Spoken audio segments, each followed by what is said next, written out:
Grief is like an icy dagger that comes out of nowhere and it pierces you again, and you're shocked. Because for so many of us, especially when we do have these busy lives, we often think we have it figured out until it comes back and it gets us. Broken hearts, heartbreak, right? See, the thing with these relationships, it's not about the heartbreak. It's about the feeling crazy. Because there's heartbreak and then there's capital H, heartbreak. I mean, a broken heart always feels terrible, right? And we can't compare broken hearts across people. Does a heartbreak feel worse because the relationship lasted longer? Not necessarily. And heartbreak in general actually is getting to be increasingly, people are studying it. It's been studied by physicians and researchers and psychologists and sociologists. The pain is real. There are actually real cardiac effects from heartbreak. We process it similarly to physical pain. It literally hurts us. The physiological effects are also related to the stress of a broken heart. Broken hearts actually do break our hearts. It's a whole thing, all of this heartbreak stuff, right? And when we look backwards across our lifetimes at our broken hearts that have healed, and we can close our eyes and remember when our heart first got broken, and we really remember what that felt like, we gotta sometimes wonder, how do we get to the other side? But most of us get to the other side. And hearts aren't just broken in romantic relationships. It can happen in family relationships, in friendships, with anyone we love, romantic or not. Our heart can be broken. But obviously, the romantic heartbreaks are the ones that get most of the focus, right? Then, though, there is the narcissistic broken heart. The broken heart we have from the narcissistic relationship. And as you know, I've lately been chatting with more people than ever because of the book. And I have talked to lots of folks lately about their broken hearts in narcissistic relationships. The trauma bond can take a broken heart and elevate it to the level of sheer panic. The idea that this is not just the loss of a relationship when a narcissistic relationship ends, but as though a physical part of you was yanked off. But the more I talked to folks, I realized that the broken heart, as painful as it was, may not have been as primary an issue with folks recovering from narcissistic relationships that were ending. The thing that was really the issue was the feeling crazy. I know we're not supposed to use the word crazy, that it's not a technical or even a kind term, but I gotta be frank with you. I sat with this for a minute. It's the only word that works here. You literally feel upside down, not sane, almost in another universe. You feel crazy. And this is the word my clients and folks in these relationships use. I have used it to describe myself in these relationships, because here's the deal. People in narcissistic relationships, in the majority of cases, know that the relationship was not good. At some level, you're like, this is not good. It was mean, it was unkind, it was unpredictable, it was manipulative. The thinking part of your mind gets it. The trauma bonding is what often supersedes that, and we lose sight of it. But when it ends, yeah, it hurts and it's painful, and you may fall into euphoric recall. But there's a tiny part of you that also knew that there was no there in that relationship. It's very different than the heartbreak of losing the sweet love of your life after 50 years, for example. But let's go back to that part about feeling crazy, because that's really the issue. The months, even perhaps the years of walking around and asking yourself, how did I not see this? How did nobody see this? Why does everybody still rally around them? Why did I put up with this? There were good days, right? Why would someone be willing to make someone they were married to for 50 years and who raised children with them? Why are they trying to make it so I can't even afford a place to rent? How could someone do something so cruel? Maybe I don't understand people. Maybe I am not reading this right. This can't be right. I don't live in a Lifetime movie. They had a normal job and friends. How did they move on so quickly?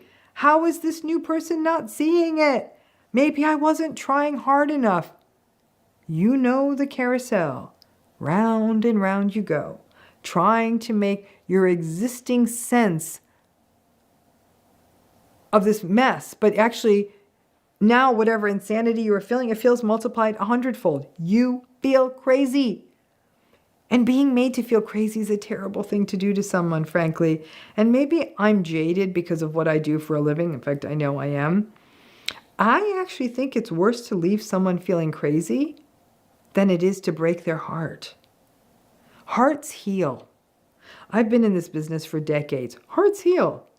It's amazing to see before and after pictures of heartbreak. The person who can barely get out of bed to the person who shrugs their shoulders and is even able to make meaning out of their broken heart.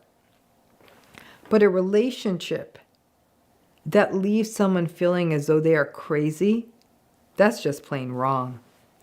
Gaslighting, which is a key dynamic of these kinds of narcissistic relationships, meant that we likely felt crazy while we were in the relationship itself. So when it ends, especially if it was a betrayal or a big barrel of lies, or they move on quickly with someone else, or even when we did every single thing they asked us to, that they still leave and say it wasn't working, and that gets multiplied by all the gaslighted stuff that happened in the relationship, we feel crazy.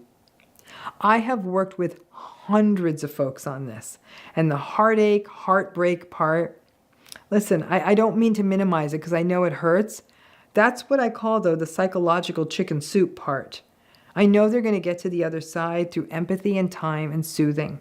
But the crazy part, folks, healing from that can sometimes take years, literally years. Because even years out, even when a person is well into their healing, the heartbreak, it starts to feel like an ancient blip. People may, for example, I don't know, run into someone else new that they meet who's going through a narcissistic divorce or a relationship, and some of those old feelings will come up. And a person may go back into that old sense of that relationship and all of it that happened. When I think about it, it still makes me feel crazy. To be made to feel crazy is to be destabilized. All of us learned, even in our childhood storybooks, that hearts break. But when we are destabilized, we stop trusting. We stop trusting ourselves. We stop trusting the world. We doubt our perspectives. We wonder if we're even reading situations right. We dig into our own vulnerabilities and struggles with self-worth. And we wonder if we are the problem. Doing that helps us feel some kind of control over the situation, but it sure as hell doesn't uncrazy it. Other people can also contribute to our feeling of being crazy, because when we go through a narcissistic breakup, other people may actually treat it as basically a garden variety breakup and heartbreak. They may even say, oh, you'll be fine. Sometimes people grow apart, and this is just life, with zero acknowledgement of the toxicity and madness that you have just navigated. And it may even leave you with that terrible sense of, well, this isn't that big a deal. They may really do it if the breakup happens, not because of some more identifiable factor like infidelity, but even if that happens, they may say the usual nonsense of, people grow apart. A narcissistic breakup is not people growing apart. It's you being dismantled. And if they are the one to leave and you feel heartbroken, you don't feel like it was that kind of gentle process of heartbreak, but rather that you felt out of your mind insane and other people didn't see it. I guess I should be glad. It's been a little while since a heartbreak for me, but I did have a recent betrayal and many people around me were minimizing it. And when I confronted the other people, I said, the real crime here is not that you stood behind the other person, but that you left me feeling crazy. That was the part that was not okay. Helping someone healing from a narcissistic breakup isn't as simple as chicken soup and hugs and encouraging rebound flirtations or a weekend away at a spa. To heal from a narcissistic breakup, honestly, it requires almost straight up deprogramming so you feel sane again.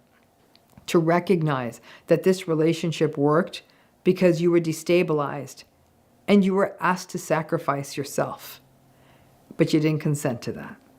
And that healing means that feeling sane And that feeling sane happens by learning about these dynamics, feeling validated and heard, not by someone saying nonsense about how broken hearts heal. They do. But let me tell you, psyches and your mind and your sanity, that takes a lot longer. Something I want you to remember. You weren't wrong for believing in them. They were wrong for deceiving you. In narcissistic, toxic, emotionally abusive relationships, people keep believing in the narcissistic person. You may believe in them when they tell you that they didn't lie to you. You may believe them when they tell you that they didn't betray your trust. You may believe them when they tell you that they will never do that again, whatever that is. You may believe them when they make a promise. You may believe them when they tell you that they were going to go to therapy or they were going to do the work. You may believe them when they tell you that after next week, after next month, after next year, things are going to be different. You may believe them when they tell you that they are going to change. In fact, I am sure that you did believe them at least once, and probably a lot more than that. You believed them. Why did you believe them? Lots of reasons. Because you wanted to believe them. Because you hoped they could change. Because you wanted the thing that they promised. Because you loved them. Because you had empathy for their situation or what they were going through or what they have gone through in their lives. Because you thought you were being cold or cynical or defeatist if you didn't believe them. Because other people told you to believe them, and the other people believed them too. Because you believe in second chances. Because you believed in forgiveness. Because you were trauma bonded and didn't even know that was a thing. And then the problem is that after you believe someone in one of these relationships, well, you know how that goes. They betray you again. The promise is broken. They do that, whatever that is, again. The change doesn't happen. They blame you for whatever you believed in. They blame you for why they couldn't do and make the change that you expected of them. And with this in particular, it has a rough effect on people. After you believe them, and all of this happens, you would think that the prevailing emotion would be anger. But sadly, more often, you felt foolish, stupid, ashamed, embarrassed, naive, codependent. So let's break that down, because this is what happens in every narcissistic relationship repeatedly. And over time, you know this because it probably happened to you. What we don't hear is that the survivor says, well, this isn't okay. They violated my trust. They lied. They deceived me. Instead, what most survivors say is, I was so stupid for believing them. This is a real barrier to healing Because believing someone you love, believing someone you are in a relationship with, believing a family member, believing a friend, believing a colleague, this is pretty base model stuff. It isn't even just about love. It's about the foundational aspects of trust in a relationship. It is interesting that not only are survivors quick to blame themselves in relationships, other people are bound to say this to you also. Oh, come on, I can't believe you believed him again after last time.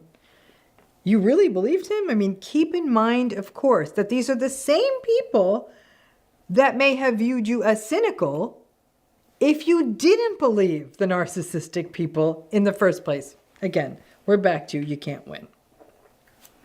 Healing is being able to more quickly shift from I was wrong for believing them to they were wrong for betraying my trust. And listen, the real win is that you go right to they were wrong for betraying or lying or repeatedly breaking promises. But that is not realistic. We tend to go through the self-blame phase. That's part of the grief. And then we work our way to the next. But to be able to step back from that idea that I did the bad thing for believing someone who promised me something, I can sort of get that if you believe that a spam email that came to your inbox promising you a $100 million inheritance if you just send $50,000, I can get that, but this is not that. This is about believing someone whom perhaps you were raised to trust, or have a family with, or have had a long friendship with, that you might have known for 50 years.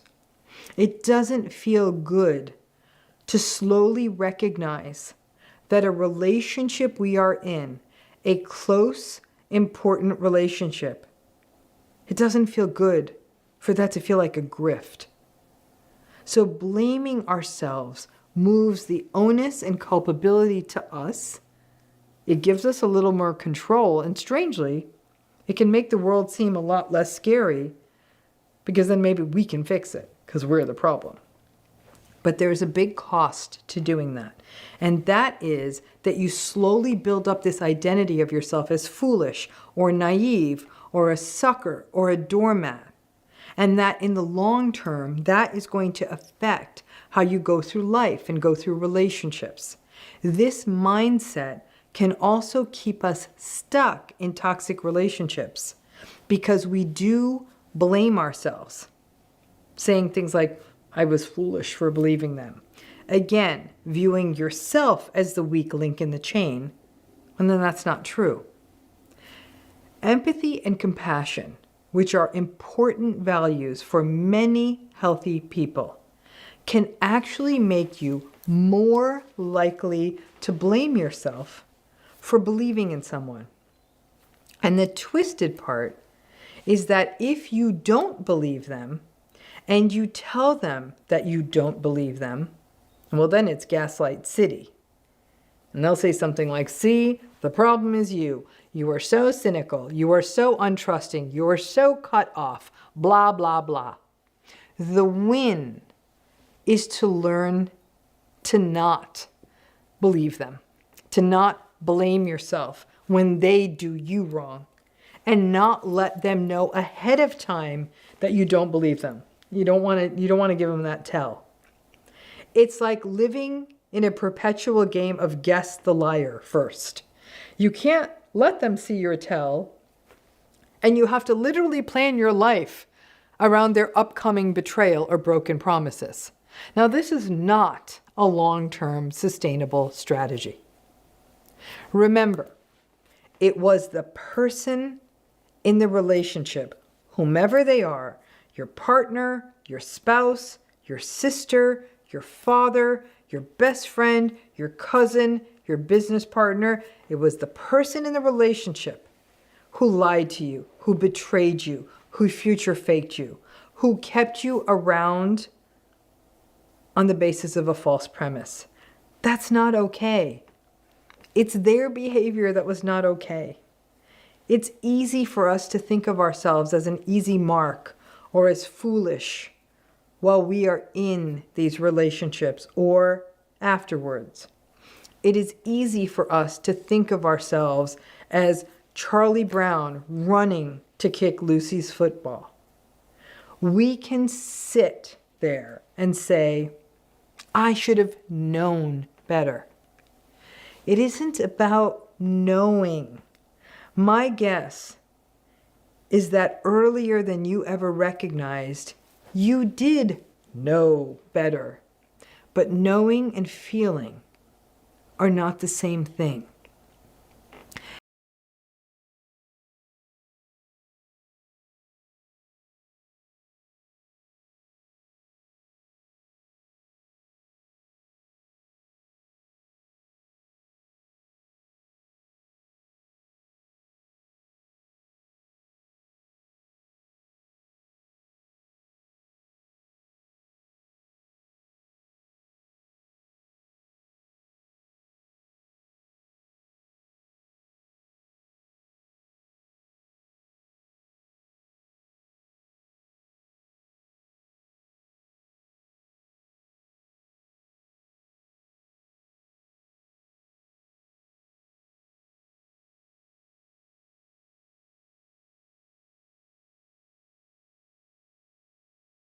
And other complicated forces like trauma bonding and hope and even love intervene and undercut rationality.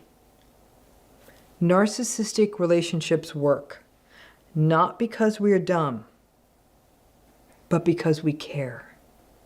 And we want to believe the people that we care about.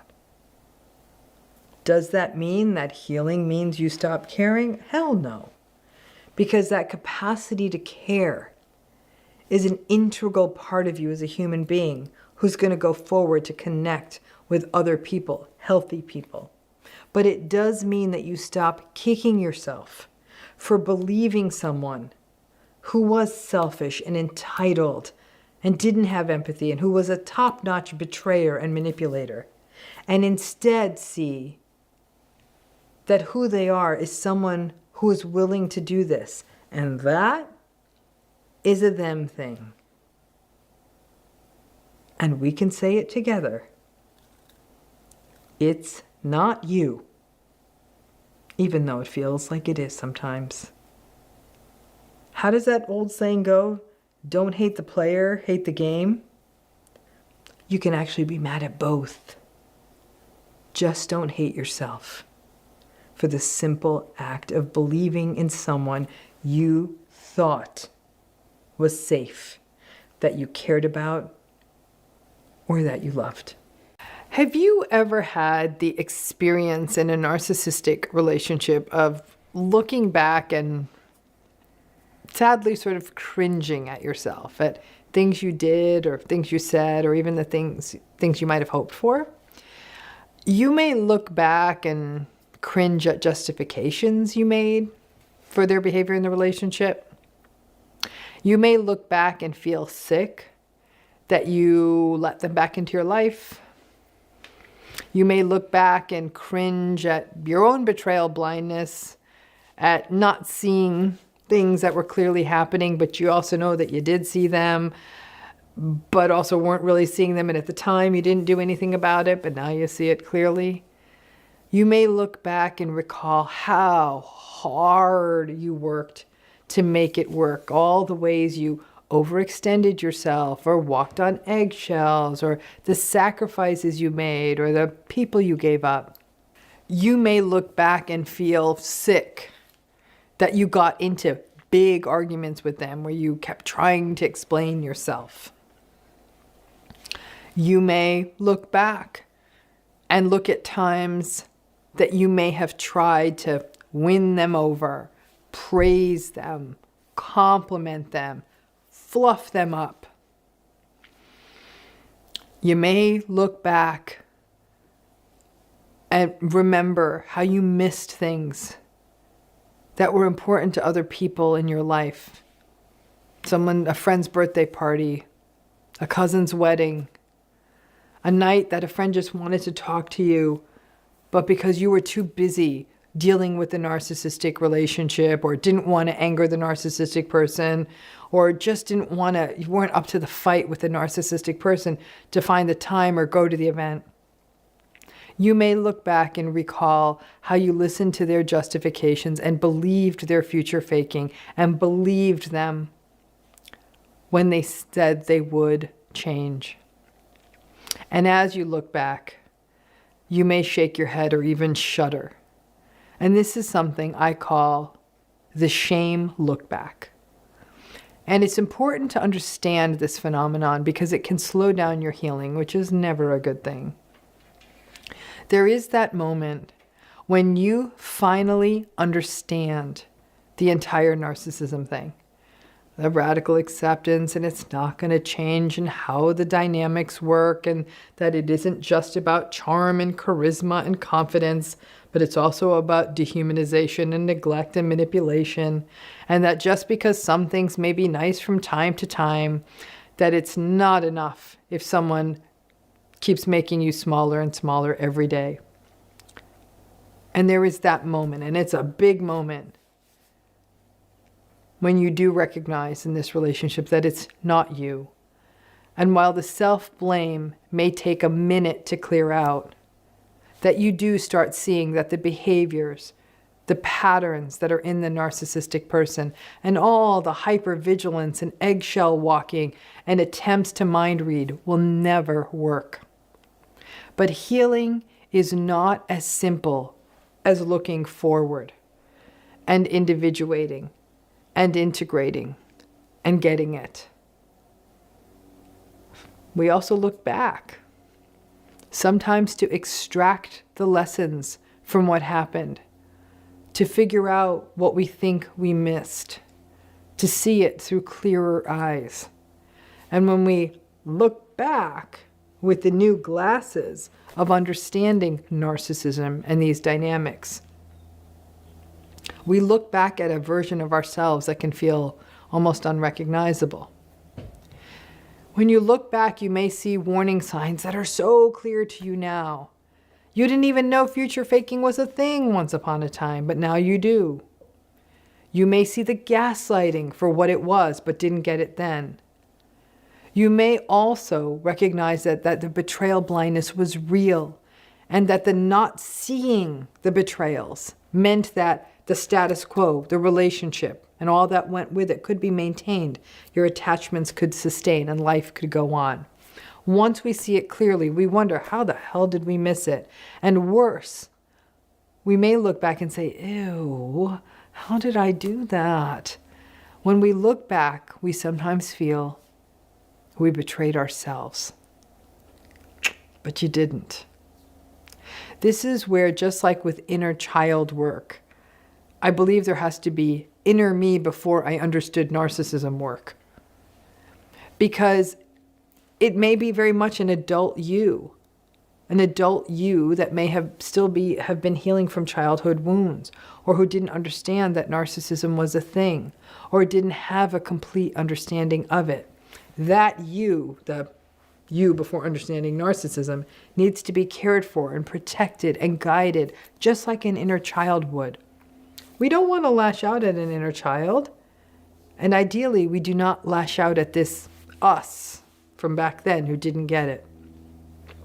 The shame look back can slow down healing because, as I said, not only can it leave us feeling like we betrayed ourselves, but we may carry this sense of shame for being weak or dumb or complicit or foolish. Again, you didn't know and nobody teaches you this. And then throw on top of that there may have been enablers and dismissers and other casts of characters who either were narcissistic themselves or also didn't see it or didn't want to see it. I mean, honestly, none of us really have a chance at this. We're going to get pulled into these relationships because we're not being taught. Listen, none of us look back at ourselves and shame ourselves for once not being able to walk or ride a bike or read. We had to learn those things. And frankly, this navigating narcissistic relationship stuff is similar. And we only in the last 15, 20 years have even started having this conversation in public forums, and really not in earnest until the last 5 years. Nobody taught you this. In many ways, the way most of us did our narcissistic relationships in the past, giving second chances, giving the benefit of the doubt, forgiving, wondering what our part was, trying all kinds of ways to communicate. That's what the books still tell people to do. Listen, even in 2025, lots of folks go into couples therapy and aren't told about narcissism, even when it is clear as day that they are in a narcissistic relationship. What you did in this relationship in the past was, let's call it conventional, and it was what you were taught to do. Learning about narcissism and integrating it into how you approach a relationship, that's actually a massive evolution and shift. But the shame look back, like I said, can be something that makes us visibly cringe at ourselves, fosters a sense of judgment in ourselves, a shame within ourselves, a sense, again, that we betrayed ourselves. And shame is not good for us. For a long time, you have had to carry the projected shame of the narcissistic person, having to continue to carry a shame on top of that for not knowing something you weren't taught. It's slowing down your process of healing and growth. But it's common, and it's too simple for me to say, don't do it. But there are things you can do, like practicing self-compassion, paying attention to how you carry the shame in your body physically. You can't just turn it off. And if you try to just ignore your past, it will come back and bite you. Most of the shame look back and those behaviors we did in the past were our well-intentioned but doomed attempts to connect to someone unhealthy or harmful. They were attachment behaviors and attempts to protect ourselves, which ended up harming ourselves, which is what protective pieces of ourselves can do. But open yourself up to the possibility that all along you are simply being human. You are trying to attach and connect. You are having empathy, but sadly you are trying to do all of this in a one-way relationship. Instead of cringing at your past self in a narcissistic relationship, show your past self a shred of the compassion and benefit of the doubt and empathy that you showed the narcissistic person. Healing is about laying down the shame these relationships have us carrying, putting it down an ounce at a time. The shame of our past behavior that was simply an attempt to connect or stay safe. The shame that was projected on us. The shame we were taught to have about our true selves. The shame we had because we believed that we betrayed ourselves. The shame of believing it was our fault. It never was. Being in a relationship where you are being harmed and trying harder and harder doesn't make you foolish. It makes you human. And courage is the willingness to learn about uncomfortable dynamics, such as narcissistic relationships, even though it means that the hope and all the illusions we had will be toppled. I hope someday you can look back at you in the relationship, not with shame, but with awe and wonder at all you were able to endure, still retain your empathy, and still manage to navigate forward despite all of it. And there ain't no shame in that, because that is courage. If you've been through a narcissistic relationship, especially with a long-term committed partner or close family member, you know from grief, right? This isn't that gut punch sadness that happens when someone you care about deeply dies, or that lingers, and that grief then after someone dies that might slowly resolve into a world that obviously looks different but feels bearable. This grief of the narcissistic relationship often doesn't end while either of you are still alive. Now, we often see grief as a process, as something that we go through, and that's not easy, but that does slowly can end us up in places of acceptance and meaning and purpose. But this narcissistic grief, not so much. I myself recently experienced this in a family setting, and more days than not, I have a very busy life. I write a lot, I write lectures, I'm teaching people about narcissistic relationships. I work with individuals and groups going through narcissistic relationship. I have other stuff in my life that keeps me very busy, so it's good. I also know me staying this busy is also a trauma response. If I work enough, if I work so much, I really don't feel as much. And then I get arrogant, and I get arrogant enough to think like, oh, this grief isn't going to come back and bite me. But some days come up, and just when you or I think you have it all figured out, you might be interacting with one of the narcissistic people who has had or continues to have a profound effect on your life. And you see that nothing has changed, that their behavior is still hurtful, or you might get a glimpse of and listen to the stories and the lives of people who didn't have the same path as you and how differently that they're able to go through the world. And that grief is like an icy dagger that comes out of nowhere and it pierces you again and you're shocked. Because for so many of us, especially when we do have these busy lives, we often think we have it figured out until it comes back and it gets us. The grief of narcissistic relationships is complex because no matter how much you radically accept, no matter how much you do that, that doesn't take away the hurt and the harm. Radical acceptance definitely lifts actually a lot of the self-blame, and it definitely sets you up better for the future and future relationships, or even the future of this relationship, because you aren't as surprised by their manipulations and their betrayals and their hurtful comments and their contempt. But those things hurt, even when we are no longer surprised by them. We're still hurt, but we're not as shocked, probably not as confused. But at those times of hurt, the grief can come up anew. And maybe it is the grief of how this relationship shaped us, the grief of how long we held on to that relationship hoping it would change, the grief of recalling what we did lose or how much of ourselves we lost or the time we lost or the people we lost. You may go no contact, and then for some reason you're back in it again. You may have sporadic contact with the narcissistic person or system, and then when there is contact again, that icy grief dagger comes right back at you. Listen, you might even have forced regular contact. For example, co-parenting is a great example. And each time the problem behaviors are revealed and re-revealed to you, you may no longer be surprised, but you still feel not just anger and frustration, but also that sense of loss and grief. The grief doesn't really resolve. It's sort of the loss that keeps on giving. And it's not a one-off. There are other traumas, for example, that in life that can feel like more of a one-off. For example, a terrible thing that happens one time, and that can certainly stay with a person for many years, even a lifetime. But the challenge of narcissistic relationships is that they just keep being unhealthy each time we interact with them. Trauma generates grief.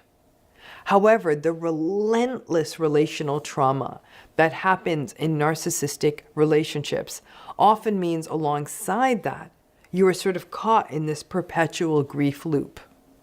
So what does that mean? Does it mean that if you've gone through or going through a narcissistic relationship that you're doomed to be sad? Not necessarily. But you have to be prepared because this grief, it may unexpectedly kick your knees out from under you. Much as healing is about the realistic expectations and radical acceptance of what all of this narcissistic stuff is. And we do this so we're not surprised and shocked and self-blaming down the road.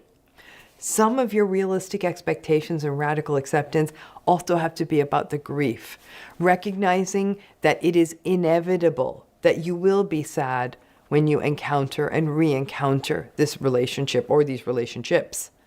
You may only go home for the holidays once per year, but that grief will probably hit you anew each year.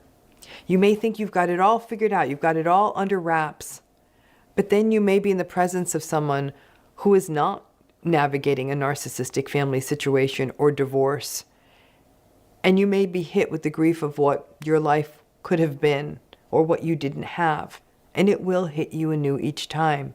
And you may even find yourself becoming more socially avoidant, holding back, disconnecting from others, seeing the reminder of what normal could look like, feeling to be a bit overwhelming. In a way, I think it's unfair to set survivors up for the unrealistic idea that this grief can just resolve and be brought to a soft landing.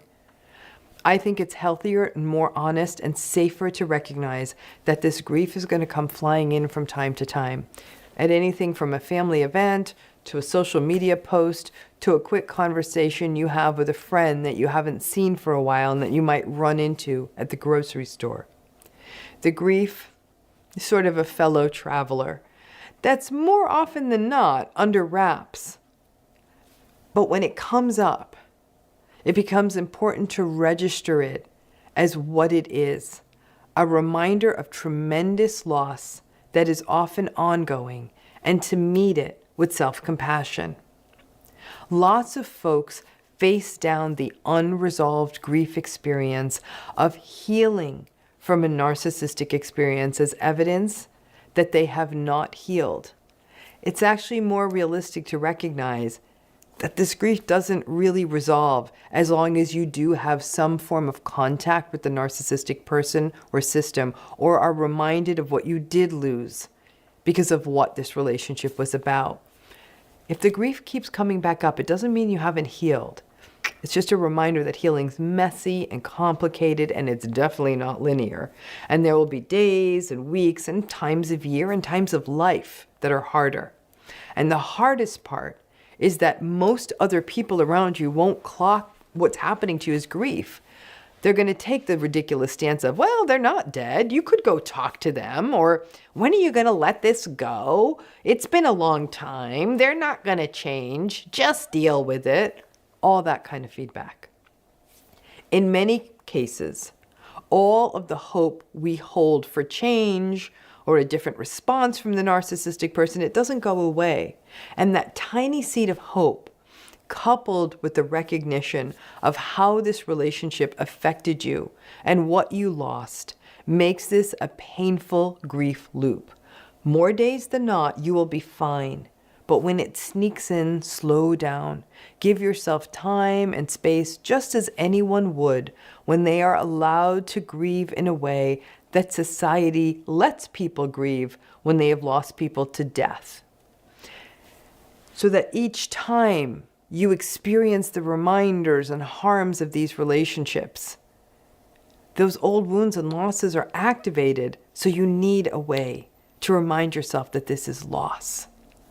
But believing that somehow this unique form of grief from the narcissistic relationship will just resolve in a way similar to other forms of grief is often what results in more pain for survivors of these relationships. It often doesn't. And that doesn't mean you aren't healed. It doesn't mean you aren't healing.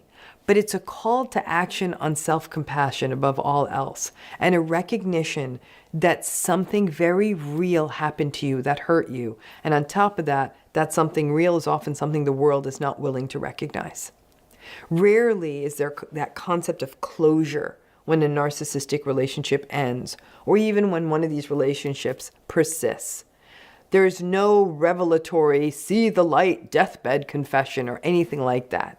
And all of that means that the spiral of grief is a tough load that almost all of us as survivors bear, if we are being honest with ourselves. A lot of survivors take this concept of grief, and especially when it's long-term grief, when it's very clear, you're clear on everything, you're clear on the players, you know exactly what you're walking into. And yet it hits you every time, because we often don't have the language for that. And we can often get mired in this idea of, I'm the problem. I need to let this go. I'm the issue. Oh my gosh, I need to be tougher, because that's often the stance that's taken. Because the narcissistic relationship will not change. The narcissistic person rarely will change for it to make a difference. Yes, each time you go back in there, you're going to be going another round of grief. So to the degree we know that's coming, we can prepare ourselves. Are we ever going to be able to come up with a vocabulary that we can use to communicate it to other people so they can be more supportive? Probably not. I mean, that's a real problem and that survivors have to endure. But at a minimum, The key is that when it comes in, that you can catch it and say, whoo, that one's taken me down for a minute. And as someone who recently experienced this, I have to say that it was very much I felt it. It was like this unbelievable fatigue. Ironically, I ended up getting sick in the weeks afterwards. So it really does take a toll, but being willing to acknowledge it for what it is and recognize, like the death of someone, we can't bring them back. That is not the fix to grief, but being with that emotion. When someone dies, we have rituals and routines, and we often allow ourselves to slow down for a minute. It's harder to do that when it's a narcissistic relationship grief because it comes up from time to time. And no, you may not take weeks off from work or days to figure it out, but even a few hours where you're like, I need to be gentle with myself. That was not easy. That brought up a lot of old stuff for me. Just that reminder that we've got someone in our corner, and that's us, looking after us, can be a huge step to feeling like we've got a tool, some tools, to manage this relentless, unresolved grief that almost every narcissistic relationship brings up. Remember, there is no closure in a narcissistic relationship. Thanks again.